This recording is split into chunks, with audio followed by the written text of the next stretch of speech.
Pemerintahan dunia One Piece sangatlah luar biasa edan. Selain pemerintahan di bawah naungan organisasi tersebut, kita juga mengetahui bahwa yang jadi pion utama adalah Marine.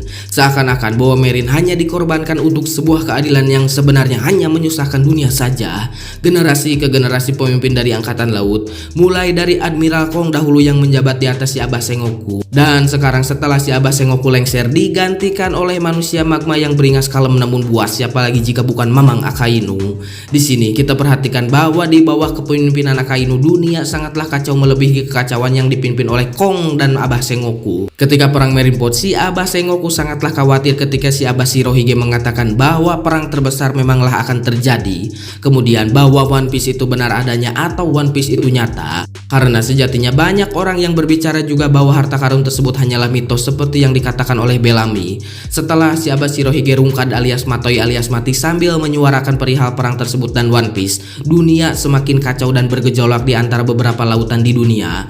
Namun yang harus kita perhatikan, jika perang tersebut nyata maka Akainu lah yang akan bertanggung jawab ketika perang. Sekelas Yaba Sengoku pun yang dikatakan ahli dalam sebuah strategi keringat dingin ketika mendengar perang besar tersebut. Lantas apa saja yang akan terjadi ketika perang tersebut akan datang di kemudian hari? Hal apa saja yang akan dihadapi oleh Akainu untuk menyelesaikan perang tersebut? Sebelum itu kita harus memperhatikan beberapa poin sebagai berikut. Akainu di sini akan keringat dingin hingga karena bool-bool karena penyerangan dari berbagai arah berdatangan. Dalam pemikiran saya, penyerangan tersebut akan jauh lebih besar dan berkali-kali lipat dari perang Marineford. Pasukan Angkatan Laut tidak akan bisa menghandle serangan berjumlah besar karena para bajak laut kuat banyak sekali jumlahnya, bahkan melebihi Angkatan Laut. Kita juga harus memperhatikan bahwa sekelas Kid ataupun Law juga tidak akan bisa dibereskan hanya oleh Vice Admiral saja. Setidaknya harus dilawan oleh Admiral seperti Kizaru. Namun yang jadi tanda kurung adalah kekuatan Angkatan Laut tidak akan cukup untuk menghabisi para bajak laut yang berjumlah jutaan.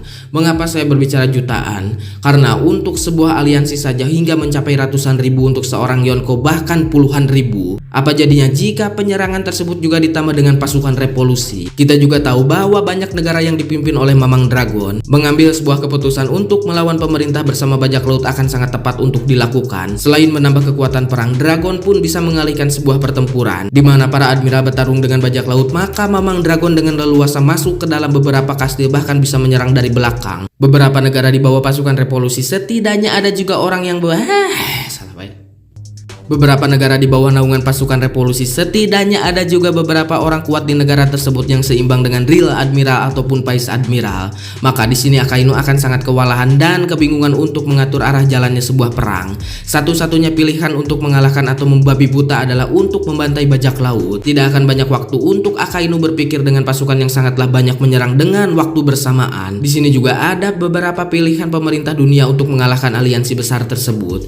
Kita semua sudah mengetahui bahwa ada senjata laknat bernama Mother Flame. Serangan tersebut bisa dilakukan untuk menghancurkan satu negara ataupun kerajaan sekaligus. Contohnya adalah kerajaan Lulusia Kingdom. Gorosei atau Im-sama harus mengambil sebuah keputusan sebelum mereka ikut berperang, mengalihkan pasukan bajak laut kepada sebuah satu titik oleh seorang admiral. Kemudian dengan segala resiko ada di tempat tersebut ditembak oleh Mother Flame. Maka dengan cara tersebut genosida akan terjadi untuk bajak laut. Penembakan tersebut sepertinya akan menyisakan orang-orang kuat saja dan sepertinya para kroco akan hilang seketika. Resiko ini diambil karena Gorosei tahu bahwa seorang admiral tidak akan mati karena kekuatan buah iblisnya. Di sini Gorosei harus mengambil sebuah keputusan dan resiko besar secara bersamaan. Karena jika hal tersebut tidak dilakukan akan sangat sulit sekali mengalahkan bajak laut yang sangatlah banyak. Namun jika tidak terjadi, senjata tersebut akan dicegah oleh pasukan revolusi atau inti pasukan revolusi seperti Sabo dan Mamang Dragon. Dragon mendapatkan informasi dari Sabo perihal Gorosei. Kemudian Dragon akan menghadapi beberapa Gorosei atau Im-sama. Tetapi Im-sama sepertinya akan dikalahkan oleh Luffy. Dragon hanya sanggup mengalahkan setidaknya 2 Gorosei saja. Dengan segala resiko Dragon bisa tewas. Kita juga jangan melupakan pasukan dari Sword. Ini adalah momen paling baik dan bagus untuk mereka memberontak. Pengkhianatan dari dalam akan jauh lebih berbahaya dilakukan dari luar, karena sejatinya orang dalam mengetahui seluk-beluk yang tidak diketahui oleh orang lain. Musuh dalam selimut jauh lebih berbahaya dari selimut tetangga. Jika Gap masih hidup dengan si Abah Sengoku, maka Sword akan dipimpin oleh kedua orang ini. Di sisi lain, Sengoku adalah ahli dalam strategi, sedangkan Garp ahli dalam penyerangan di lapangan. Bayangkan apa yang akan terjadi jika perang tersebut terjadi. Akan sangat mengerikan dan banyak sekali pertumpahan kopi dan pop es, karena sekelas Kobe setidaknya bisa menahan beberapa Pais Admiral. Begitupun dengan si Abah Garp setidaknya bisa mengalahkan 5 Pais Admiral di usia tua. Peran penting untuk mengurangi jumlah pasukan angkatan laut sangatlah efektif dilakukan oleh pasukan SWORD untuk musuh dalam selimut dari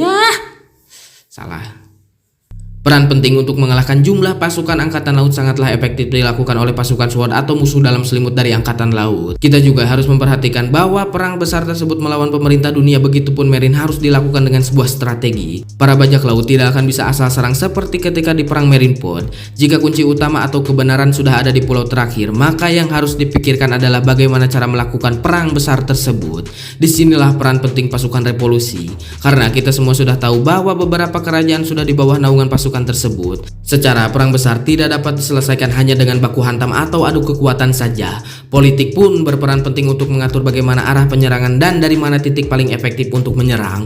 Layaknya pemilu 2024, agen pembagi kaos partai tersebar ke seluruh penjuru Konoha. Begitupun perang besar, karena sebuah politik diperlukan untuk mengatur hasil dari perang tersebut juga. Seandainya perang besar sudah berakhir dan hancurnya pemerintah, begitupun dengan angkatan laut, maka perebutan kekuasaan baru akan terjadi jika tidak diluruskan oleh pasukan revolusi. Pemberontakan baru akan bermunculan untuk mendapatkan jatah dari hancurnya pemerintah dunia. Bahkan perebutan sebuah wilayah akan terjadi jika Mamang Dragon tidak secepatnya membereskan hasil dari perang tersebut. Jadi gimana menurut kalian? Tulis pendapat kalian di kolom komentar, dan buat yang mau request sok aja nanti sama saya dibahas.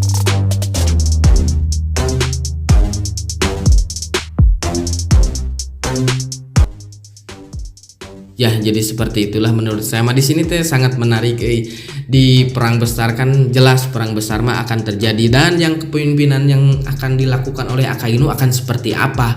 Di sini juga yang jadi patokan adalah si Abah Sengoku. Kan dikatakan bahwa si Sengoku ini teh ahli dalam sebuah strategi dalam perang, dan si Garp atau wakilnya adalah ahli dalam penyerangan atau lapangan. Nah, akan seperti apa si Akainu ini di kepemimpinannya jika perang besar tersebut terjadi? Si Abah Rayleigh pun akan datang. Sangat menarik. Si Abah Rayleigh kan nggak mungkin si Abah Rayleigh cuma nonton aja, ya setidaknya membantu untuk perang lah menurut saya, bantuan gitunya, perang di bantuan.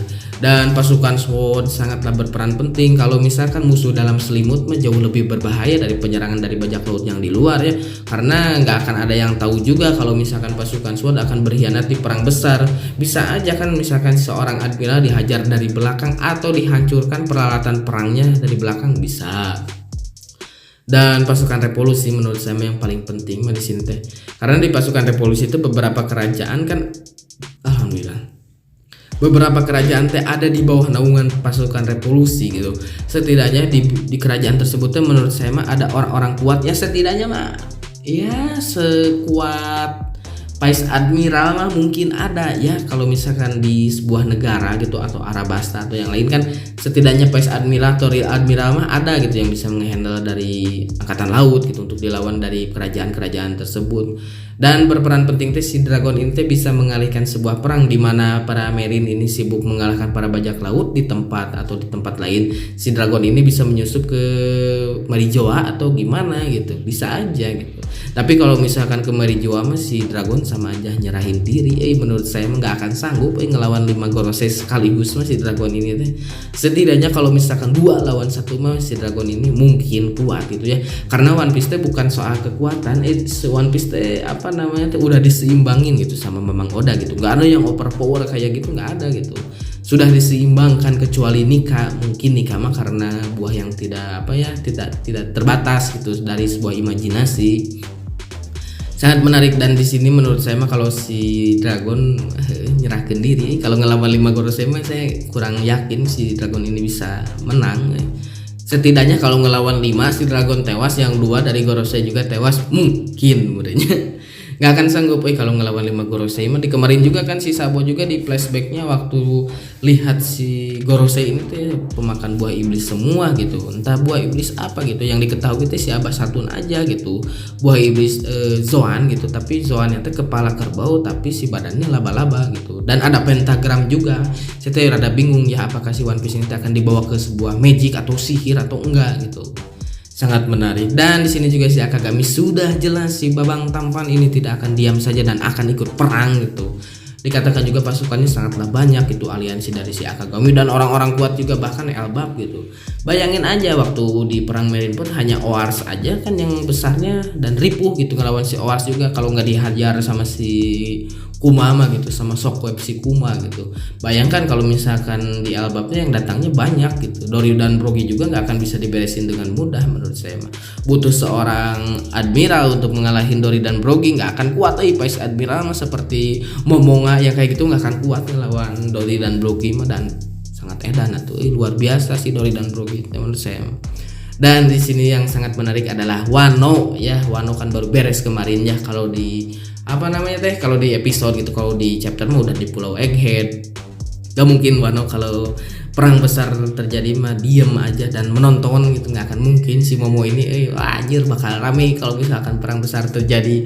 Tidio penyerangan naga ayah, raksasa ayah, wah mantap jika ada teh lamun terjadi. Pasti bakal terjadi. Ada perang besar mah udah diramalkan akan terjadi. Dan di sini teh yang belum dikonfirmasi teh adalah si Kaido sama si Big Mom itu belum tewas. Mungkin kalau si Big Mom udah tewas, tapi kalau misalkan si Kaido mah menurut saya mah gak akan tewas tapi belum dikonfirmasi juga bahwa si Kaido ini tuh benar-benar tewas. Di chapter terbaru sampai sekarang kan gak ada gitu dikonfirmasi bahwa si Kaido ini tewas. Apakah si Kaido ini akan sadar dan menjadi aliansi si Luffy untuk melawan pemerintah dunia atau gimana? Kalau misalkan si Kaidonya sadar untuk melawan pemerintah dunia untuk menjadi aliansi si Luffy, wajing dan pokoknya mah si Kaido ngamuk. Bayangkan bakal kumaha dah kalau misalkan si Kaido kemarin udah mencapai tahap awakening, si Luffy udah tewas menurut saya mah. Ngan disayangkan si Kaido teh hanya sampai di mode Zoan, mode hybrid dan mode manusianya aja gitu si Kaido teh. Kalau misalkan di tahap awakening mah nggak tahu wow Nomi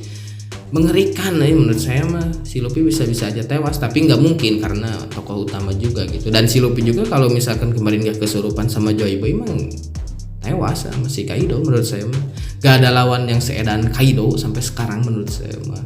Kalau dibandingin sama si Akagami, mungkin si Akagami juga berbahaya gitu, sangat berbahaya. Tapi sejauh ini musuh yang dilawan sama si Luffy yang paling edan adalah si Kaido. Dibandingkan yang lain-lain, dibandingkan Admiral, lebih gagah si Kaido gitu. Menandakan sebuah strategi, menandakan sebuah kekuatan teh benar-benar gitu. Si Kaido mah dibantai kabeh sawe nu nyinghareup ka si Kaido dibantai. Dan yang terakhir adalah Crossbill. Nah, di sini Crossbill sangat menarik nih. Enggak mungkin kalau misalkan sekelas Yonko Bagi enggak akan ikut campur dalam perang tersebut dan mengambil sebuah keuntungan. Bisa aja kalau misalkan Crossbill ini ikut berperang dan membantu pasukan revolusi cuman minta keuntungan dari perang tersebut gitu, si Mihawk atau si Crocodile. Tapi sebenarnya masih Crocodile yang negosiasi sama pasukan revolusi. Kalau misalkan pemerintahan dunia hancur, nah si Crocodile ini minta jatah wilayah misalkan kayak gitu. Ya lumayan kan, nggak mungkin lah Yonko Bagi pasti terlibat dalam sebuah perang ya, nggak mungkin lah. Sangat menarik. Tapi ini mah cuma teori ya, nggak usah dipercaya. Tapi yang jelas mah perang tersebutnya akan terjadi di kemudian hari gitu. Udah dilihatin sama si Shirohige dari informasi dari si Roger dan si Sengoku juga keringat dingin. Berarti kan perang tersebutnya memang ada benarnya, memang nyata gitu perang tersebutnya. Tapi yang dibicarain sama saya mah nggak usah dipercaya 100%. Yang kemungkinan itu mah teori. Kalau kalian punya teori juga tulis di kolom komentar. Kalau misalkan saya salah, tulis aja di kolom komentar. Saya mah tidak anti komentar ya. Karena channel ini mah bukan channel so tahu gitu kayak channel-channel lain, tapi channel ngobrol gitu, sebat seduh, sebat udut, seduh kopinya sok ngopi udut, orang ngobrol ngobrol One Piece Indonesia ya. Jadi seperti itulah pokoknya mah. Ya udahlah, karena tenggorokan saya sudah kering dan pingin ngudut, pingin nyuh kopi hireung ngocoblak tadi sorangan. Lain sorangan, kita nggak ada sorangan. Batur saya mengedit juga pakai HP, nge-record pakai HP, boro-boro buka tim wifi oge teu boga. Ngenalkeun smartphone unlimited, lamun misalkan ngupload teh setengah poe karek beres, eta ge lamun teu gagal, lamun hujan ngelag dia. Ya udahlah.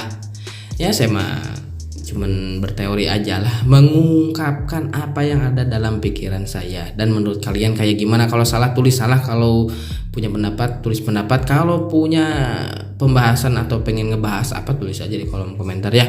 Ya udahlah, salam sejahtera, jangan golput, goodbye, dadah.